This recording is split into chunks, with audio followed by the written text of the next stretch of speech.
Olá, boa tarde. Me chamo Juliano e hoje eu vou falar um pouco sobre tuberculose em pequenos ruminantes. Docente responsável: Hortência Campos.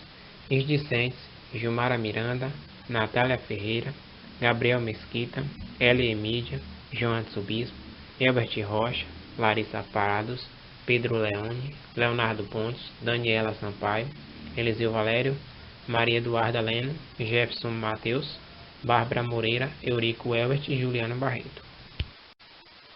Aqui na parte introdutória fala um pouco sobre a tuberculose. Por ser uma doença de notificação obrigatória que atinge várias espécies de animais, inclusive os humanos. Os animais domésticos se tornam de extrema importância, pois é um reservatório de micobactérias que são capazes de infectar e provocar doenças graves na espécie humana, que tem contato recorrentemente com esses animais infectados. O que levou a que se criasse programas de erradicação da doença, especialmente em bovinos levados para abate, no caso. Lá se inicia a detecção de possíveis alterações no cadáver e nos órgãos. Já nos pequenos ruminantes, era uma espécie de animais onde classificadamente a infecção era rara, porém tem aumentado a frequência do isolamento de micobactérias patogênicas. Se nesses animais nos ovinos era raro os casos, nos caprinos, por sua vez, os números eram crescentes de casos registrados. E ultimamente exige que seja dada a esta doença uma atenção especial, de modo que não atinja taxas de incidência alarmante na caprinocultura. Aqui na parte epidemiológica, todas as espécies, incluindo os seres humanos, como eu já tinha dito, são suscetíveis à Mycobacteria bovis, mas os bovinos, aqui como podemos ver aqui, os bovinos, caprinos e suínos, são considerados menos resistentes que os equinos e os ovinos, que parecem ter uma resistência natural à enfermidade. Os animais de produção leiteira são os que mais apresentam-se com maior risco de contrair tuberculose, a tuberculose Mycobacteria bovis, principalmente devido às condições de manejo às quais são submetidos, favorecendo a aglomeração dos animais e também devido ao fator que os filhotes podem infectar-se através da ingestão de leite contaminado, sendo esta a provável transmissão mais frequente para os suínos. Os principais agentes que podem provocar tuberculose em caprinos são a Mycobacteria bovis, Mycobacteria capri, que tem o bovino como hospedeiro natural dessas duas tuberculoses. O caprino, nessa situação, se comporta como hospedeiro secundário, a não ser em climas semiáridos que ele possa ser classificado como um hospedeiro primário. A transmissão, as formas mais comuns de transmissão da tuberculose são através da inalação ou ingestão. Por ingestão, a transmissão acontece quando fezes contaminam a água e as pastagens, apesar de, nesse caso, ser necessário uma alta dose de material infectante para que ocorra a transmissão.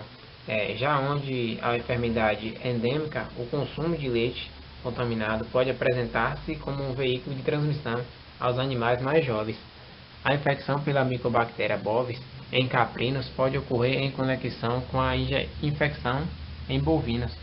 Possivelmente, pode ser através do leite de vacas infectadas fornecido a cabritos como prevenção da CAI, artrite encefalite caprina, ou como alternativa alimentar no desmame precoce de filhotes da caprinocultura leiteira. Patogenia nos caprinos se observa, por sua vez, lesões iniciais simultaneamente no trato respiratório e digestivo. Na via digestiva também pode ser a porta de entrada no organismo. A multiplicação das micobactérias é, consequentemente, a evolução do processo dependente da resistência orgânica e da virulência do bacilo. Animais imunocomprometidos tendem a evoluir para a forma crônica da doença. Na tuberculose caprina pode ser encontrada lesões do tipo exudativa ou mais produtiva. Mas o que chama a atenção é a elevada proporção de lesões de caráter exudativo e a escassa presença de fenômenos de regressão e fibrose. Este facto atesta a elevada sensibilidade dessa espécie à tuberculose, bem como a possível virulência das etípes nela implicada, como parece ser o caso da Mycobacteria cabrae. A existência de um grande número de caprinos com lesões exudativas que excretam muitos bacilos no curto período de tempo conduzem a uma rápida difusão da doença nos respectivos atingidos. Os sinais clínicos, como toda doença de caráter crônico, a perda de peso progressiva e a redução da produção de leite e carne são constantes. Apesar de inespecífico, o animal com tuberculose pode apresentar tumefação dolosa dos glândulos linfáticos quando há comprometimento hepático ou intestinal e pode apresentar diarreia. E se for um caso de houver comprometimento reprodutivo, pode-se observar infertilidade por endometrite. No caso da tuberculose pulmonar, pode ocorrer sinais respiratórios inespecíficos, como tosse crônica. As alterações respiratórias são inconstantes e surgem principalmente nas fases finais da doença. A debilidade geral, anorexia, dispneia, febre ondulatória, ondulante e tosse seca são descritos na literatura. Aqui nas características patológicas, as lesões macroscópicas e microscopicamente da tuberculose encontradas nos caprinos são semelhantes às observadas no bovino, porque cerca de 68% dos caprinos necropsiados em estudo de alterações anatômicas patológicas da tuberculose foram encontradas lesões generalizadas de tuberculose, incluindo alterações no BAS, que é a presença de granuliomas caseosos como calcificação central, nos linfonodos retrofaringiano, pré-escapular e subiálico aumentados de tamanho e com presença de exudados, que seria aquele pus, tipo pedra, como se tivesse pedra. No intestino, presença de nódulos com conteúdos gelatinosos. No linfonodo mesentérico, granulomas calcificados. No diafragma, lesão proliferativa com nódulos.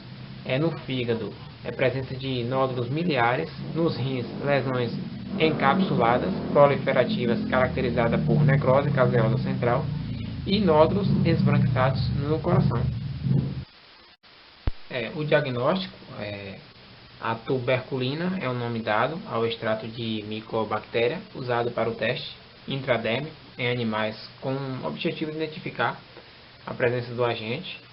O mais importante é a tuberculina PPD, que é proteína derivada purificada. Se ela for injetada no animal infectado pelo micobactéria, ocorre uma reação de hipersensibilidade, retarda.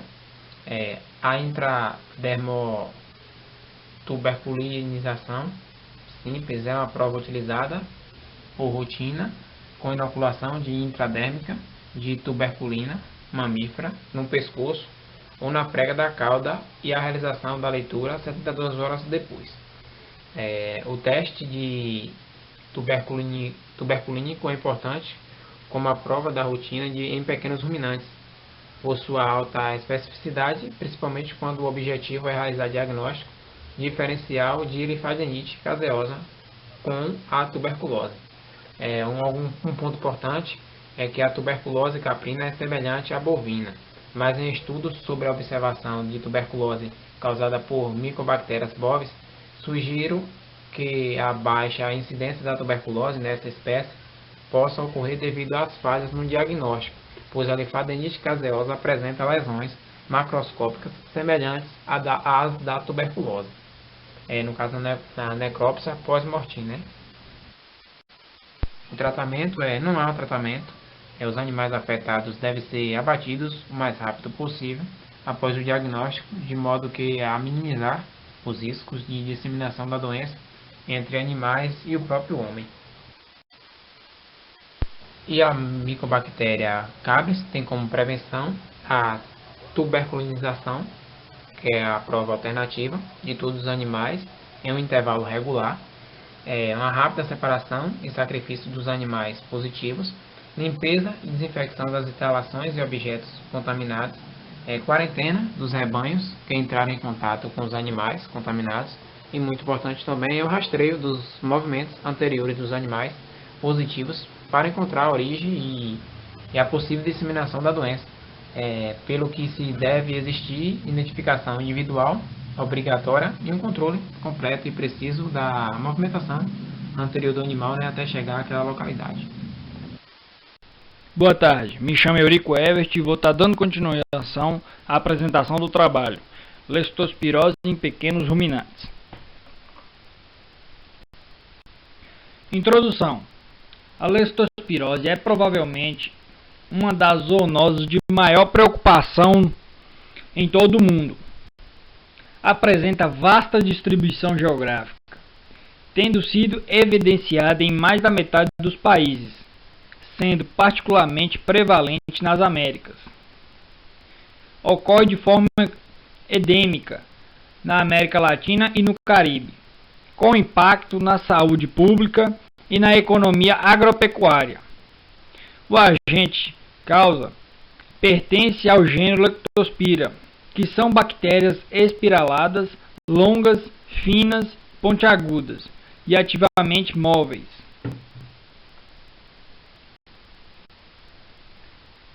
Epidemiologia. A leptospirose ocorre em áreas urbanas e rurais, principalmente em regiões tropicais e subtropicais.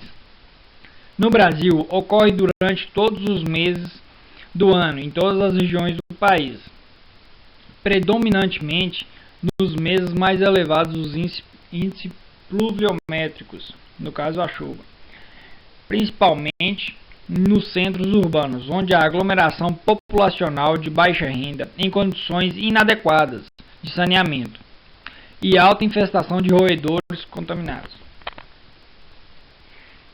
Como mostra no slide, o ciclo da transmissão da leptospirose. Patogenia.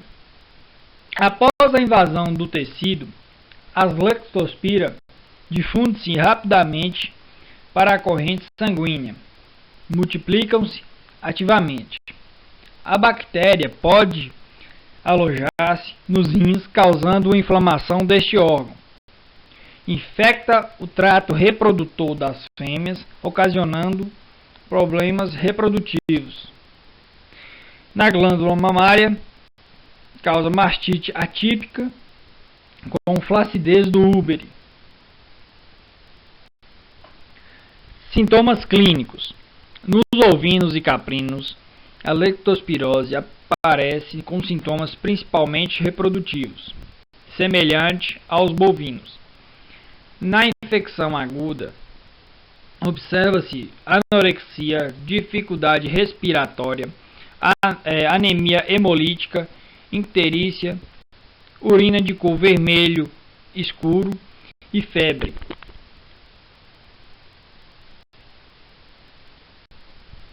Diagnóstico. O diagnóstico por métodos diretos pode ser realizado por imunofluorescência, cultura bacteriana, histopatologia e reação de cadeia em polimerase.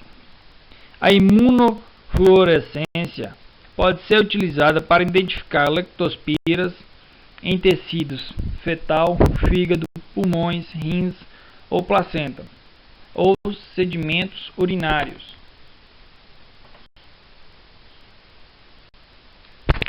Tratamento.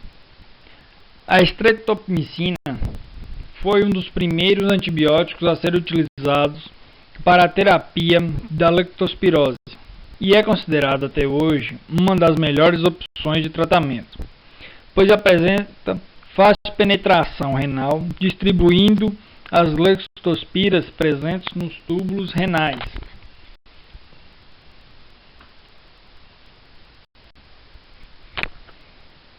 Profilaxia. O controle da leptospirose nos animais domésticos envolve a aplicação de medidas que influenciam a identificação das fontes de infecção, o controle no momento da aquisição de animais e na imunização sistemática dos susceptíveis com vacinas inativadas que contêm as sorovariedades de leptospiras presentes na região. Conclusão. Tendo em vista a leptospirose como fator contribuinte para a ocorrência de prejuízos dentro do sistema de criação de ovinos, torna-se de grande importância a adoção de estratégias de controle, com base na epidemiologia da doença, visando minimizar o risco de infecção dos animais. Nesse sentido, o implante de um sistema para verificação sorológica nos animais de reprodução e recém-adquiridos, o isolamento e tratamento de animais infectados, a doação de medidas de higiene das instalações e, principalmente, a realização da vacinação dos animais com os sorovares presentes na região podem contribuir amplamente para o controle da enfermidade. Boa tarde. Eu vou falar, sobre campilobacteriose.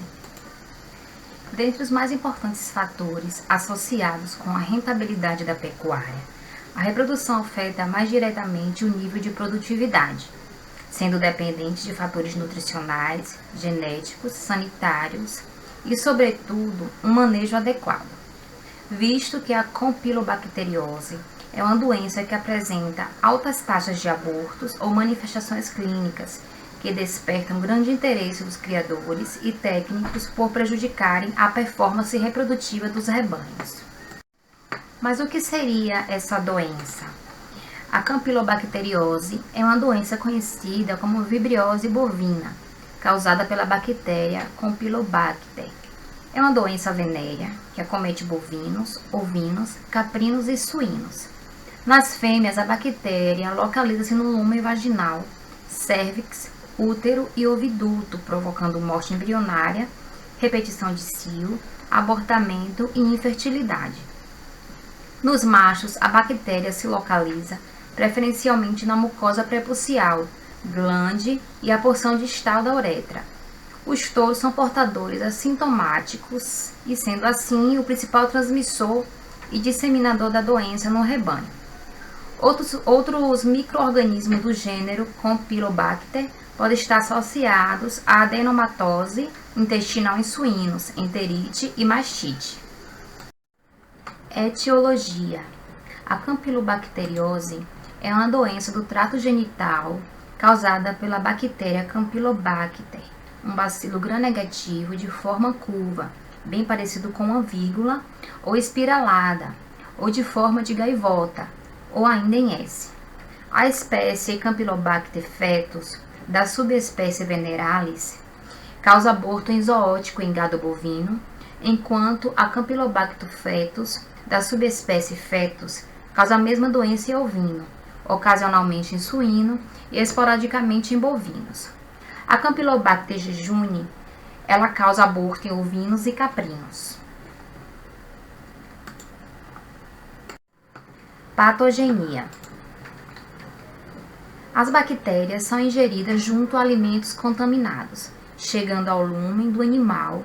Então a bactéria invade o muco que é produzido pelas criptas e se instalando nas mesmas. Sendo a campylobacteriose uma doença silenciosa, faz-se com que o produtor tenha muito cuidado com a reprodução, para que não haja contaminação do rebanho. Há duas formas de aquisição da bactéria Campylobacter fetus, SPP veneralis e fetus. É através da monta, inseminação natural, ou através da inseminação artificial. Um animal macho infectado insemina naturalmente a fêmea, causando vaginite, cervicite, endometrite, morte e absorção embrionária, repetindo assim o cio, e essa fêmea infectada pode passar a doença para um macho são. Na inseminação artificial, como foi dito anteriormente, que a campylobacteriose é uma doença silenciosa e assintomática, pode ocorrer através de um macho infectado, pois seu sêmen está contaminado e assim infectando as outras fêmeas. A Campylobacter fetus, SSP fetus, e a Campylobacter jejuni é através também da ingestão de alimentos contaminados que caem na corrente sanguínea, indo para o útero gestante e assim ocasionando o aborto no final da gestação dos caprinos. Sinais clínicos. Como foi falado anteriormente, o macho ele não tem sinais clínicos. É uma doença assintomática que está especificamente no animal macho, mas que o reprodutor não tem conhecimento da doença no mesmo, pois é uma doença silenciosa. Já as fêmeas Os principais sinais clínicos são a morte embrionária, a repetição de cios, a infertilidade temporária, aumento do intervalo entre cios, aborto, que é raro e ocorre durante entre 5 a 7 meses de gestação. Diagnóstico. O diagnóstico é feito através do histórico do rebanho, também a coleta de esmegma, ou seja, do sebo prepucial com swab, é também feita através de uma cultura em microaerofilia e também através da identificação do organismo. Controle e profilaxia. Algumas principais formas de controle é a eliminação ou tratamento dos machos, a inseminação artificial, repouso nas fêmeas de 4 a 5 ciclos e a introdução de um programa de vacinação. Referente à inseminação artificial, o produtor tem que ter um devido controle do sêmen utilizado e a segregação dos animais jovens livres da doença. Tratamento. O tratamento para a campilobacteriose se faz através de terapia antimicrobiana com o uso de estreptomicina parenteral, penicilina parenteral e estreptomicina local. Referências bibliográficas. E, enfim, chegamos ao final da nossa apresentação. Obrigada a todos pela atenção.